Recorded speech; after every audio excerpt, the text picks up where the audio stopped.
Soja làm kho bừa bộn hết cả lên. Con trai lớn đuổi cô ta ra ngoài, nhưng Soja vẫn không chịu dừng. Cô ta còn cầm chổi làm rơi tấm kính trên cửa, may mà đó là nhựa, chứ không thì vỡ nát rồi. Soja làm quá đáng thật sự, nhìn vào chỉ thấy bực mình. Con trai lớn định xử lý cô ta, thì Soja quay người chạy mất. Ông bố chồng từ phòng khách đi ra, thấy con trai lớn đuổi theo Soja, ông liền yêu cầu anh dừng lại. Con trai lớn nói với ông bố chồng, ông chỉ thấy anh phản ứng, chứ không thấy Soja đã làm gì. Ông bố chồng hỏi cô ta làm gì được đâu, mà anh phải đuổi theo như vậy.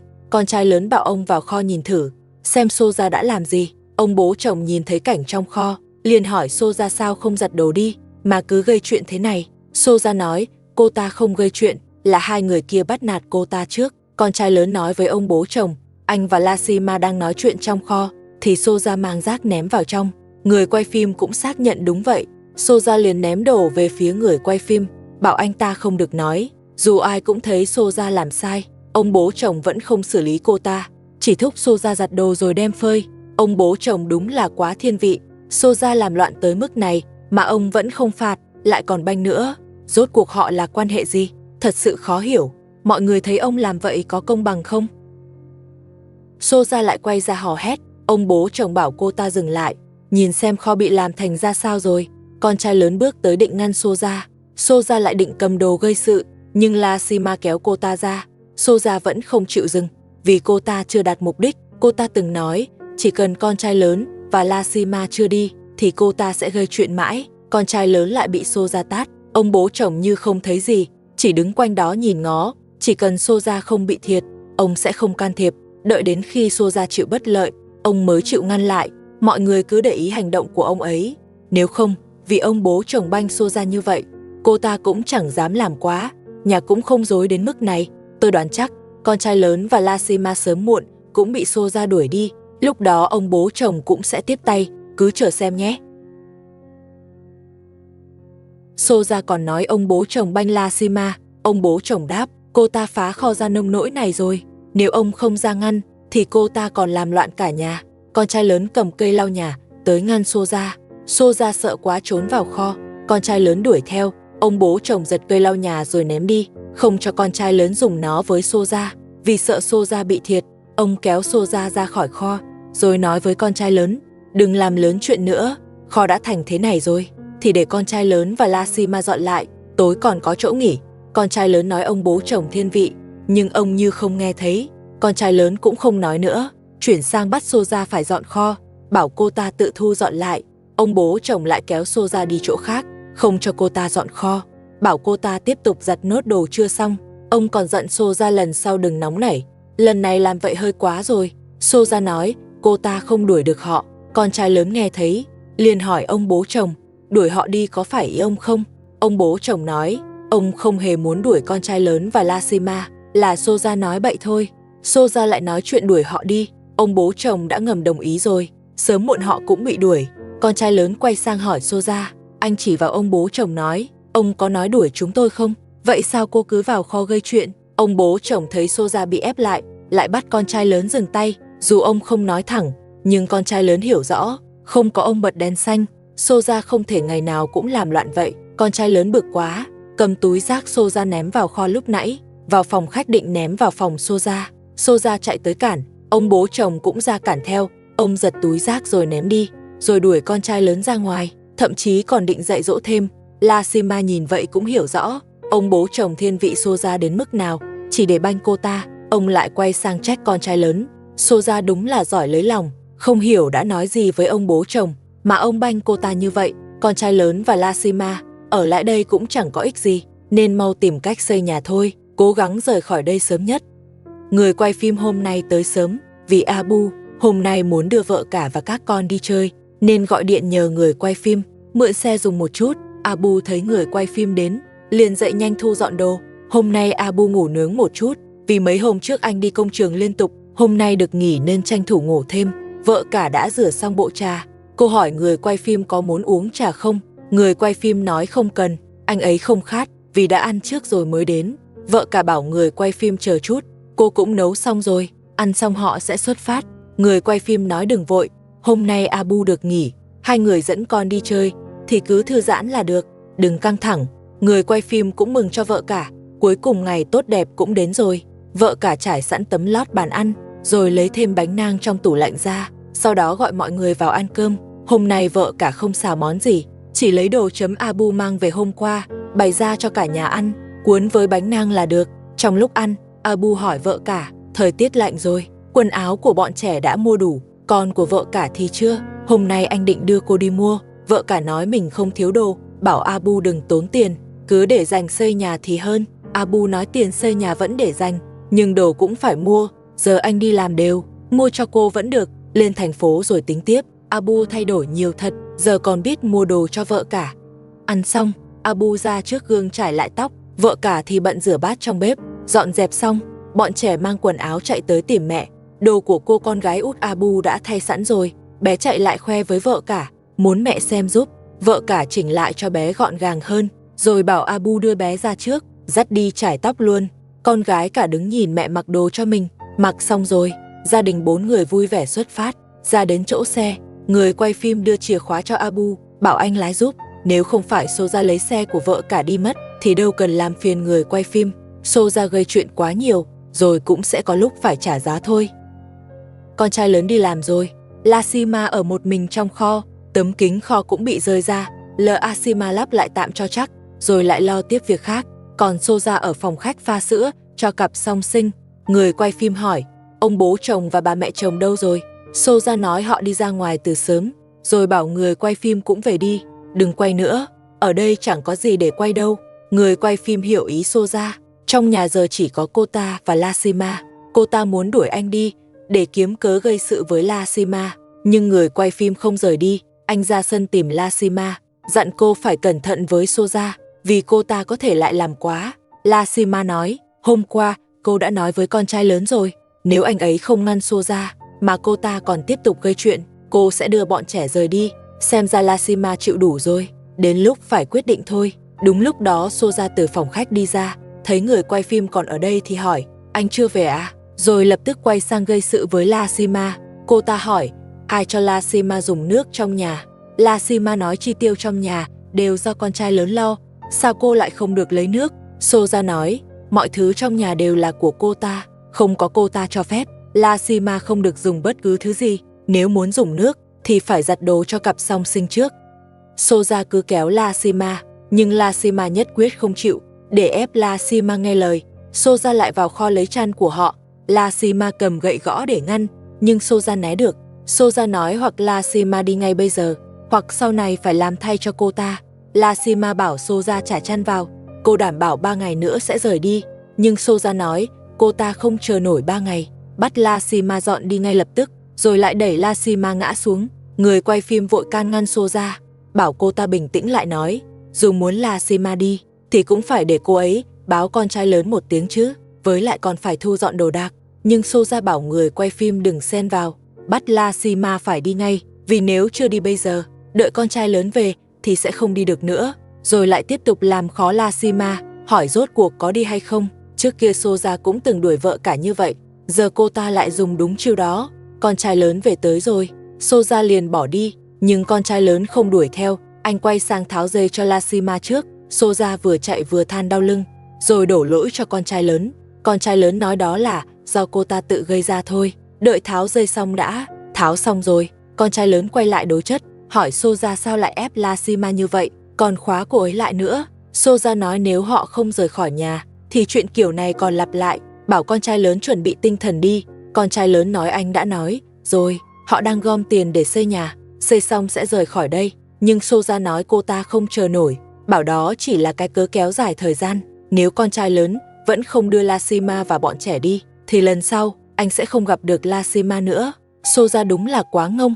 Lasima bước ra, cô nói với con trai lớn, bảo anh đưa cô đi khỏi đây, nếu không đi sớm cô thật sự chịu không nổi nữa. Lasima rõ ràng đã sợ Soja, vì khi cô ta làm loạn thì chuyện gì cũng có thể xảy ra. Soja lại nói với con trai lớn, nếu không đi cô ta sẽ làm liều đấy. Cô ta nói ra là dám làm, ngoài cặp song sinh cô ta còn dám làm quá với bất kỳ ai. Con trai lớn nói với Lasima, bên hỗ trợ vẫn chưa báo lại, chờ có tin rồi hãy đi. Rồi anh quay sang nói với Soja, anh đã liên hệ xin hỗ trợ rồi, khi họ phản hồi anh sẽ đưa Lasima và bọn trẻ rời khỏi đây, bảo Soja chờ vài hôm. Nhưng Soja nói cô ta không chờ nổi, dù chỉ một ngày, hôm nay không đi thì ngày mai lại gây chuyện. Soja nói mình không có vấn đề gì, rồi lại quay sang làm khó Lashima, hỏi Lashima rốt cuộc có đi không. Con trai lớn không chịu nổi nữa, anh đẩy Soja ra xa, rồi lấy điện thoại ra định gọi. Soja lao tới ngăn không cho gọi. Con trai lớn nói, hôm nay nhất định phải có người tới xử lý Soja, để cô ta không còn làm loạn nữa. Điện thoại kết nối rồi, con trai lớn kể lại tình hình trong nhà, rồi nhờ họ đến ngay, giúp đưa Soja đi, để mọi người được yên. Anh sẵn sàng lo chi phí. Con trai lớn cũng thật sự căng rồi, nếu không giải quyết chuyện của Soja, thì cuộc sống đúng là không chịu nổi nữa. Con trai lớn giữ chặt Soja lại, vừa cầm điện thoại trao đổi với bác sĩ. Soja lại quay sang làm khó Lashima. Con trai lớn đành kéo cô ta ngã xuống, rồi nói với bác sĩ là vợ mình mất kiểm soát, nhờ bác sĩ cho thêm người tới hỗ trợ đưa đi. Sau đó anh đọc rõ địa chỉ cho họ. Soja thật sự quá đáng, lần này cô ta khó mà thoát được, cũng nên xử lý nghiêm túc. Gọi xong, con trai lớn nới lỏng sợi dây trên người Soja, chờ bác sĩ đến đưa cô ta đi. Soja nói nếu bị đưa đi, thì khi quay về cô ta sẽ trả đũa, còn nói sẽ làm Lashima khổ hơn nữa. Con trai lớn nói lúc cô ta ra được, anh đã đưa Lashima rời đi rồi, hơn nữa bọn anh cũng không đón cô ta, thì cô ta tự về được không? Cứ yên phận ở đó đi. Soja bắt đầu sợ thật, cô ta ném cây chổi về phía người quay phim, còn trách anh ta gọi cho con trai lớn. Con trai lớn nói, chuyện này không liên quan đến người quay phim, nếu không có cuộc gọi đó, người chịu thiệt đã là Lashima rồi. Soja xin con trai lớn tha cho mình. Con trai lớn tát cô ta một cái, rồi nói muộn rồi, giờ anh chỉ muốn nhốt cô ta vào một căn phòng nhỏ, để cô ta ở đó mãi luôn. Soja nghe xong càng hoảng hơn, anh làm vậy cũng là để dằn mặt cô ta. Không có Soja, nhà này chắc cũng yên ổn hơn nhiều. Một lúc sau bác sĩ tới, con trai lớn mở cửa, bảo họ nhanh đưa Soja đi. Bác sĩ nói anh bảo vợ anh mất kiểm soát, thì chúng tôi phải kiểm tra trước, nếu đúng, chúng tôi mới đưa đi được. Con trai lớn nói với bác sĩ, Soja là vợ hai của anh, chỉ vì chuyện nhà cửa mà ngày nào cũng gây chuyện, khuyên thế nào cũng không nghe. Cô ta còn từng trói Lashima lại và từng làm cả nhà gặp chuyện một lần. Nếu không mất kiểm soát thì sao làm ra chuyện như vậy? Nếu bác sĩ không tin, có thể hỏi người quay phim để xác nhận, anh ấy có ghi lại hết rồi. Soja biết không trốn được nữa, liền quay đầu chạy vào phòng khách, rồi khóa trái cửa lại. Con trai lớn nói với bác sĩ, mấy người thấy rồi đấy, cô ta sợ bị đưa đi nên mới chạy. Con trai lớn sốt ruột lắm, anh chỉ muốn kéo cô ta ra ngay, nhưng bác sĩ lại có cách. Cô nói với Soja, không thể chỉ nghe một phía, họ tới đây để tìm hiểu tình hình. Nếu Soja chứng minh được mình ổn, thì họ sẽ không đưa cô ta đi. Soja tin thật, cô ta bước ra giải thích. Cô nói với bác sĩ, mình là mẹ của cặp song sinh, trước đây cưới Abu, người ta từng hứa cho cô ta một căn nhà, nhưng cuối cùng lại không cho. Giờ cô ta cưới con trai lớn, thì con trai lớn phải cho cô ta một căn. Đó là lời ông bố chồng đã hứa khi cô ta sinh cặp song sinh, nhưng vì con trai lớn về, nên ông bố chồng lại đổi ý. Cô ta làm ầm lên và đuổi Lashima, chỉ để giành căn nhà của mình. Cô ta bảo bác sĩ hãy tin, cô ta không có vấn đề gì, chỉ là muốn cho bọn trẻ có chỗ ổn định thôi. Con trai lớn nói, dù vì chuyện nhà cửa thì cũng không được làm khổ Lashima, càng không được làm chuyện quá trớn. Anh bảo bác sĩ nhìn xem chân Lashima bị thương ra sao, tất cả đều do Soja gây ra. Nhờ bác sĩ đưa Soja đi, nếu không nhà này sẽ không yên ngày nào. Bác sĩ nói, hai bên chỉ đang kẹt chuyện nhà cửa, nếu giải quyết được thì sẽ đỡ mâu thuẫn. Soja nói chỉ cần có nhà, cô ta sẽ không gây chuyện nữa. Bác sĩ nói chuyện này không khó, nếu không muốn ở chung thì một bên ra ngoài thuê nhà.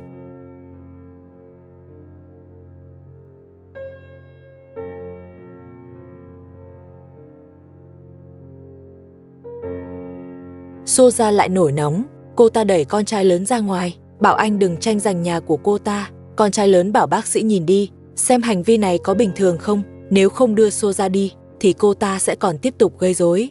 Bác sĩ nói hành vi của Soja đúng là có vấn đề, họ sẽ đưa cô ta đi kiểm tra và điều trị.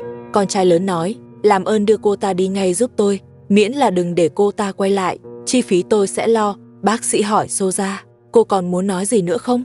Soja nói cô ta thành ra thế này đều do Lashima và con trai lớn gây ra, nếu đưa cô ta đi thì phải đưa cả Lashima đi cùng.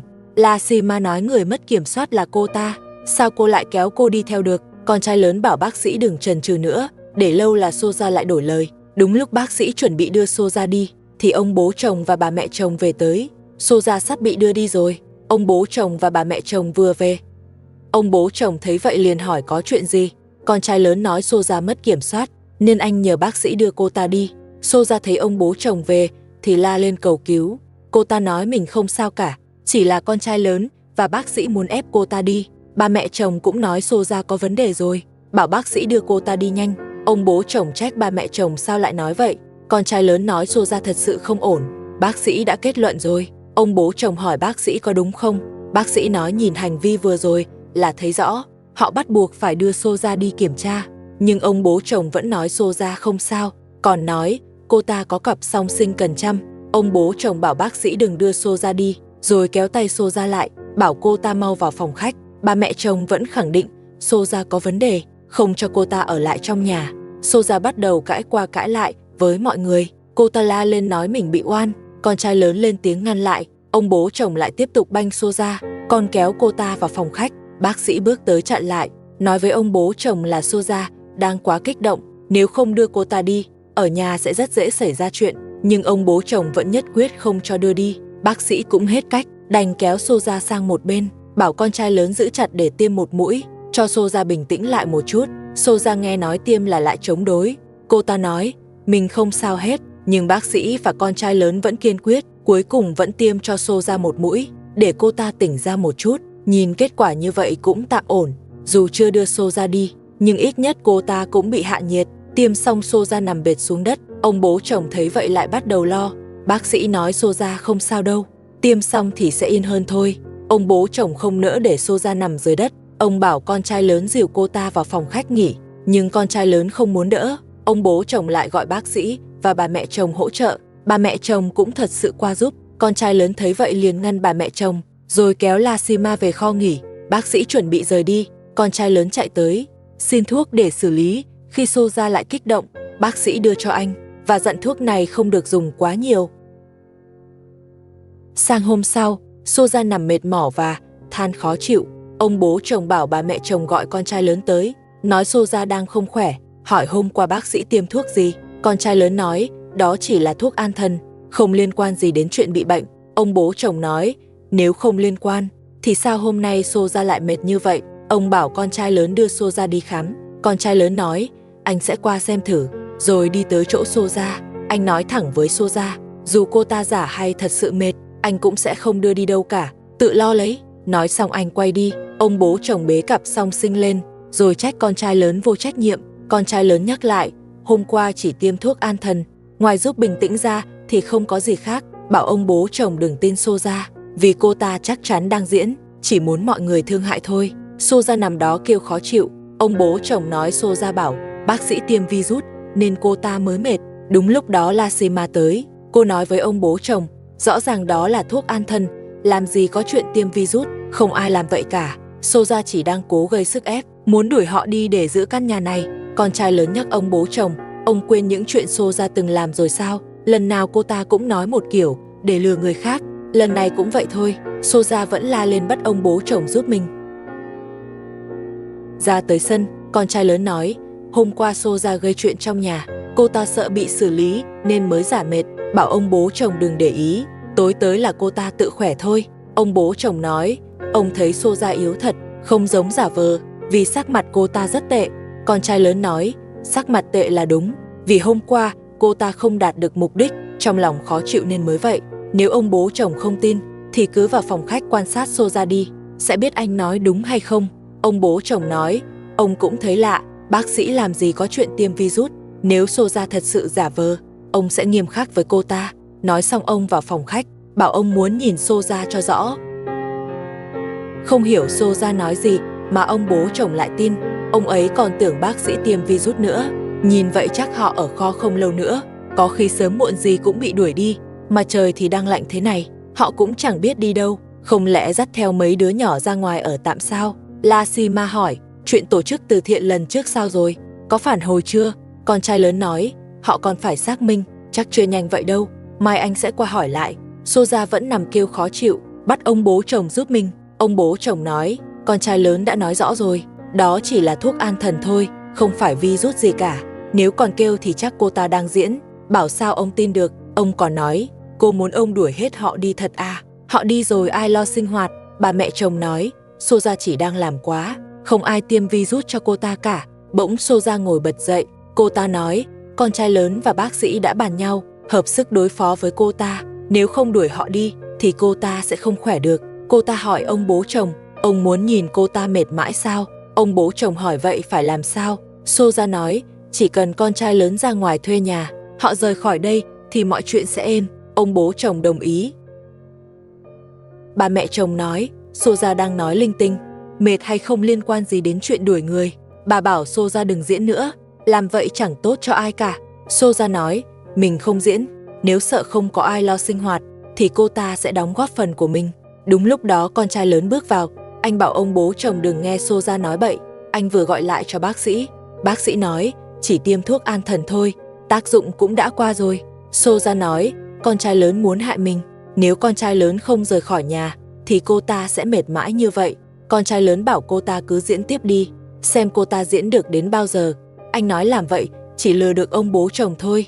Rồi con trai lớn bỏ đi. Soja bắt đầu kêu khát. Cô ta bảo ông bố chồng mình sắp không chịu nổi nữa, còn nói virus phát tác rồi. Bắt ông bố chồng đuổi con trai lớn để hả giận. Ông bố chồng lại gật đầu, rồi tức giận đi ra tìm con trai lớn, chuẩn bị đuổi anh ấy khỏi nhà.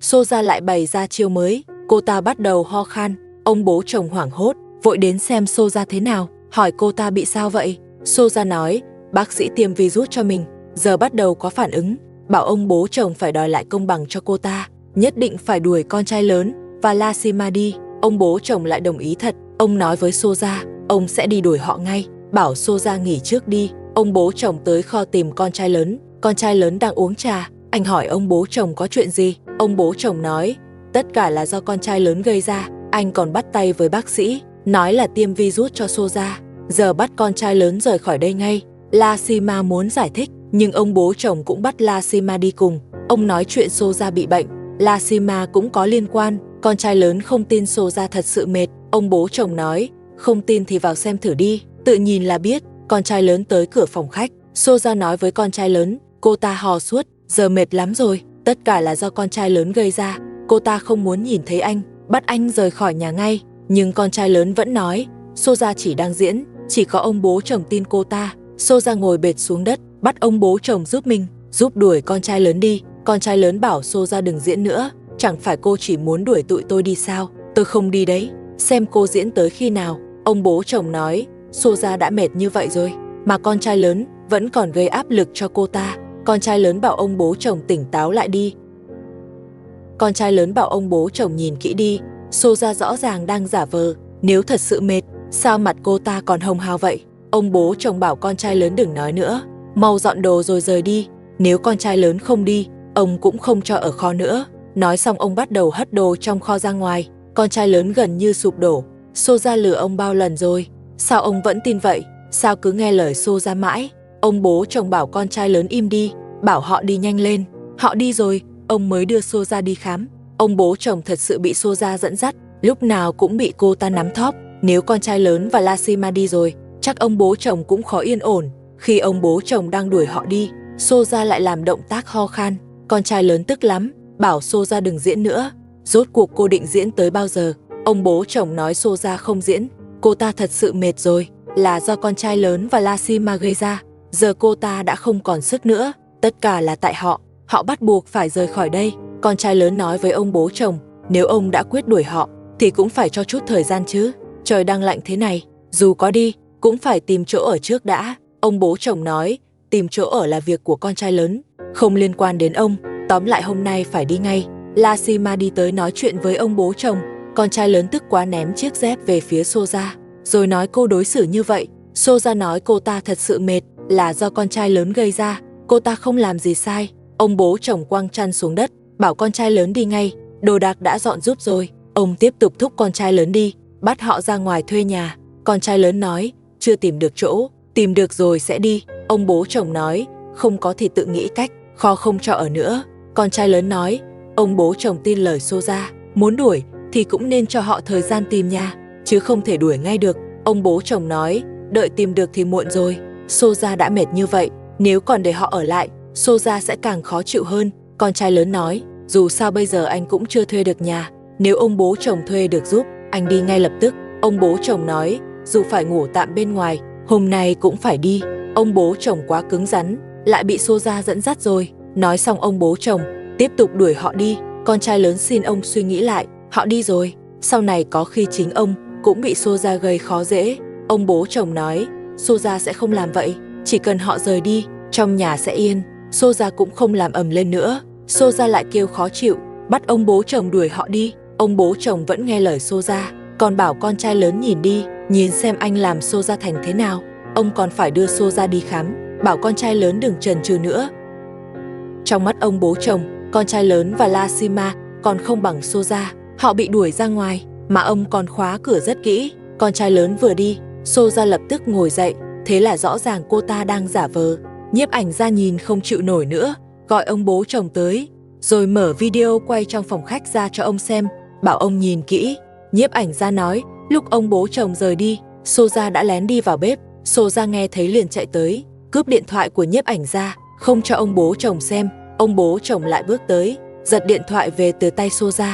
Trong video có thể thấy rõ, thứ Soja vừa ho ra được là, thì ra Soja vào bếp uống sữa bột của cặp song sinh. Soja đúng là quá đáng, để ông bố chồng tin mình bị bệnh, cô ta sẵn sàng làm mọi cách. Ông bố chồng trách mắng cô ta, hỏi sao lại lừa mình.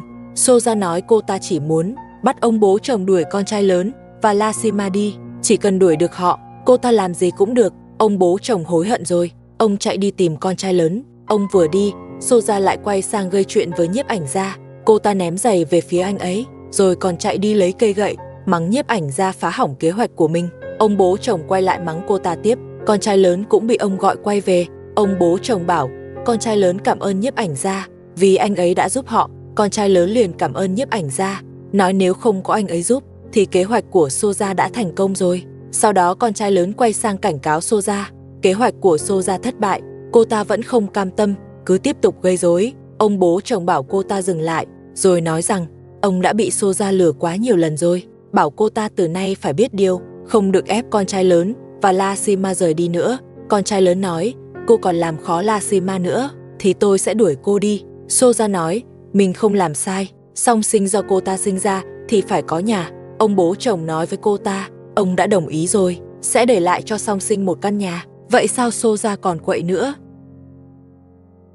Soja bảo bà mẹ chồng tránh xa kho, đừng cản bước kế hoạch tiếp theo của cô ta. Bà mẹ chồng nói dù Soja tính gì, bà cũng không cho cô ta làm nước tràn vào kho. Soja nói, bà mẹ chồng lo cho thân mình trước đi, tốt nhất đừng xen vào.